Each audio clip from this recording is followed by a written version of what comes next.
গিয়াসউদ্দিন আবুল ফাতে ওমর ইবনে ইব্রাহিম আল খৈয়াম নিশাপুরি। তিনি পারস্য অর্থাৎ ইরানের একজন কবি ছিলেন। তিনি একাধারে কবি ছিলেন, গণিতবিদ ছিলেন, দার্শনিক ছিলেন, একজন সুফি ছিলেন, পাশাপাশি তিনি একজন জ্যোতির্বিদও ছিলেন। তিনি ইরানের নিশাপুরে জন্মগ্রহণ করেছিলেন। এই নিশাপুর হচ্ছে সিরাজ অঞ্চলে। যে অঞ্চলে জন্মগ্রহণ করেছিলেন হাফিজ, সেই অঞ্চলে জন্মগ্রহণ করেছিলেন ওমর খৈয়াম।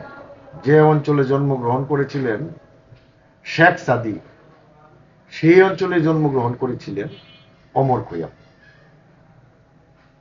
আমরা ওমর খৈয়াম সম্পর্কে আজকে জানব। তিনি পৃথিবীতে বিখ্যাত হয়েছেন তার রুবাইয়ের মাধ্যমে। রুবাই হচ্ছে 4 লাইনের কবিতা।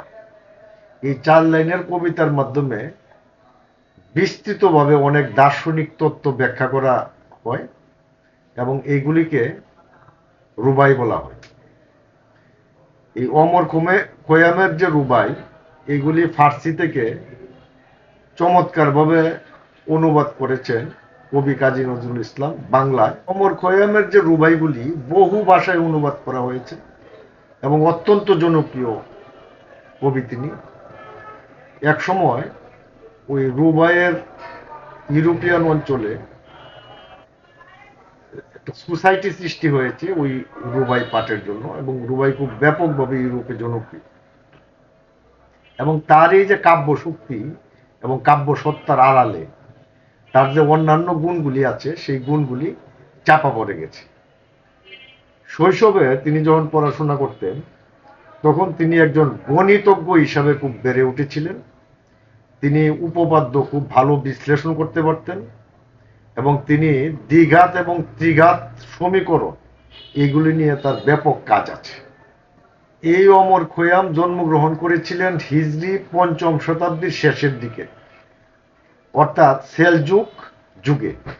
ওমর খৈয়াম ছিলেন মালিক শাহ সেলজুকের সমসাময়িক একজন ব্যক্তি। অনেক ইতিহাসবিদের মতে সুলতান মাহমুদের মৃত্যুর কিছুদিন আগে ওমর খৈয়াম জন্মগ্রহণ করেছিলেন। তার সম্পর্কে হাজার হাজার প্রবন্ধ লেখা হয়েছে এবং তার দার্শনিক তত্ত্বের উপরে হাজার হাজার প্রবন্ধ লেখা হয়েছে। অনেক বই রচনা করা হয়েছে ওমর খৈয়ামের উপরে। সভ্যতার জ্ঞান বিজ্ঞানের যুগে যখন ইসলামী সভ্যতা যখন একবারে চূড়ান্ত শিখরে, আজ থেকে 1000 বছর পূর্বে, তখন এই ওমর খৈয়াম বীজগণিতের চর্চা করতেন। ওমর খৈয়াম এই বীজগণিতের যে সমস্ত তত্ত্ব এবং জ্যোতির্বিজ্ঞানের যে সমস্ত তত্ত্ব দিয়ে গেছেন, সেগুলি নিয়ে এখনো পর্যন্ত মহাকাশ বিজ্ঞানীরা এবং গণিতবিদরা চর্চা করে থাকেন। ওমর খৈয়ামের সবচেয়ে বড় যে অবদান, সেটা হচ্ছে তিনি ইউক্লিডের যে উপপাদ্য, সেই উপপাদ্যকে অস্বীকার করে তার সমান্তরাল বা বিপরীত আরেকটি মত প্রকাশ করেছিলেন। এই জন্য ইউক্লিডের উপপাদ্যের বিপরীতে যখন কোনো তত্ত্ব উপস্থাপন করা হয়, তাহলে তখন সেই ওমর খৈয়ামের যে উপপাদ্যটি ইউক্লিডের বিপরীতে, সেটা রেফারেন্স হিসেবে আসে। তিনি জ্যোতির্বিদ হিসাবে এতটাই পরিচিত ছিলেন যে তৎকালীন মালিক শাহ তাকে মান মন্দিরে বানানোর জন্য তাকে আমন্ত্রণ জানিয়েছিলেন এবং তাকে একটি বর্ষপঞ্জি রেডি করতে বলা হয়েছিল, এবং তিনি অনেক গবেষণা করে সেখানে পারস্যের যে বর্ষপঞ্জি সেটা তিনি প্রস্তুত করেছিলেন। খৈয়াম সৌর বছরের দৈর্ঘ্য পরিমাপ করেছিলেন 365.242 দিনে 1 বছর, অর্থাৎ প্রতি 5500 বছরে এই সৌর বছরে প্রতি বছরে 1 ঘন্টার গরমিল হবে। অপরদিকে গ্রেগরিয়ান যে বর্ষপঞ্জি আছে, সেইখানে তারা যে বর্ষ যে পরিমাপ করেছেন, সেখানে 3300 বছরে একবার 1 ঘন্টা গরমিল হয়। 1079 সালের 15ই মার্চ মালিক শাহ সেলজুক তিনি ওমর খৈয়ামের যে সংশোধিত বর্ষপঞ্জি সেটা তিনি পারস্যে চালু করেন।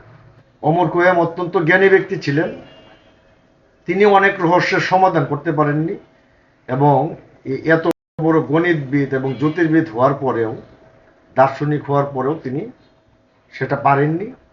তিনি এই রহস্যের সমাধান না করার যে আক্ষেপ, তিনি তার বিভিন্ন রুবাইয়ে তিনি সেটা প্রকাশ করেছেন। তিনি লিখেছেন, সৃষ্টির রহস্য জানো না তুমি, জানি না আমি, না এমন এক জটিল বাক্য যা পড়তে পারো না তুমি, না আমি পর্দার আড়ালে তোমারও আমার মাঝে চলছে আলাপ, পর্দা যেদিন উঠে যাবে সেদিন থাকবে না তুমিও আমি। অর্থাৎ এরকম ভাবে তিনি সৃষ্টি রহস্যকে আমাদের মাঝে প্রকাশ করেছেন এবং তার এই রুবাই পর্যালোচনা করলে দেখে যায় যে তিনি আসলে বলতে চেয়েছেন নিজেকে জানো, নো দেই সেলফ। এবং তিনি একজন প্রকৃতপক্ষেই সুফি ছিলেন, প্রকৃতপক্ষেই সুফি কবি ছিলেন। আল্লাহকে জানতে হলে নিজেকে জানতে হবে। এই যে সুফির দর্শন, এই দর্শনটা প্রচার করতে গিয়ে তিনি তার রুবাইতে লিখেছেন, বিশ্ব দেখা জামশেদিয়া পেয়ালা খুঁজি জীবন ভর, ফিরনু বিতাই সাগরগিরি কান্তার বন আকাশ প্রোর, জানলাম শেষ জিজ্ঞাসিয়ে দরবেশে এক মুর্শিদে, জামশেদেরই জাম বাটিয়েই দেহ আত্মা মোর। ওমর খৈয়াম আল্লাহর প্রতি প্রার্থনা সূচক অনেক রুবাইও লিখেছেন। একটি রুবাইয়ে তিনি লিখেছেন, দয়া যদি কৃপা তব সত্য যদি তুমি দয়াবান, কেন তবে তব স্বর্গে পাপী কবু নাহি পায় স্থান, পাপীদেরই দয়া করা সেই তো দয়ার পরিচয়, পুণ্য ফলে দয়া লাভ সে তো ঠিক দয়া তব নয়। অর্থাৎ যদি পাপী তাপীদের জন্যই তুমি দয়া না করো, যদি একবারে পুণ্যবানদেরই দয়া করো, তো এটাকে আর দয়া বলা যায় না। কি গভীর তাত্ত্বিক সুফি জ্ঞানী কথা। তার মৃত্যুর পরে তাকে নিশাপুরে সমাধিস্থ করা হয় এবং তার সমাধি দেখতে অনেকটা তাঁবুর আকৃতি এবং তাঁবুর চতুর্পাশে তার বিভিন্ন রুবাই লেখা আছে। 971তম জন্মদিনে গুগল ডুডল তৈরি করে তাকে সম্মান জানায়। এতেই প্রতীয়মান হয় যে তিনি কতটুকু সারা বিশ্বে জনপ্রিয়।